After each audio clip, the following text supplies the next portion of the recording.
আসসালামু আলাইকুম।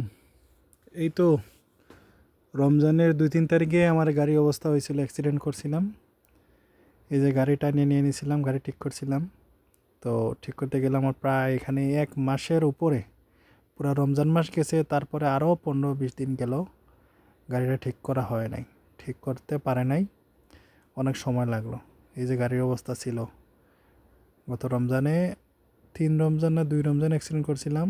এই যে অবস্থা, কি খারাপ অবস্থায় নিয়ে গাড়িটা গেছিলাম। তো দীর্ঘ 1 মাসের পর মাশাল্লাহ, আলহামদুলিল্লাহ, আমার গাড়ি এখন এই অবস্থা। ওরা এখন এই গাড়ির কাজটা করে দিছে। আপনারা দেখতে পারতেছেন গাড়িটার অবস্থা কেমন। আলহামদুলিল্লাহ, অনেক সুন্দর করে দিছে, রং টং করে দিছে, একবারে ফিটফাট করে দিছে। নতুন হেডলাইট লাগাইছে, ওইখানে বাম্পার নতুন লাগাইছে, ভিতরে এসি, ফ্যান ছিল, সবগুলো এখানে ভেঙে গেছিলো, সব কিছু ঠিক করছে। তো শেষ রহমতে আলহামদুলিল্লাহ এখন আমার গাড়িটা আবার ফেরত পাইলাম। এখন আবার গাড়ি নিয়ে চক্কর মারা শুরু। তো সবাই দোয়া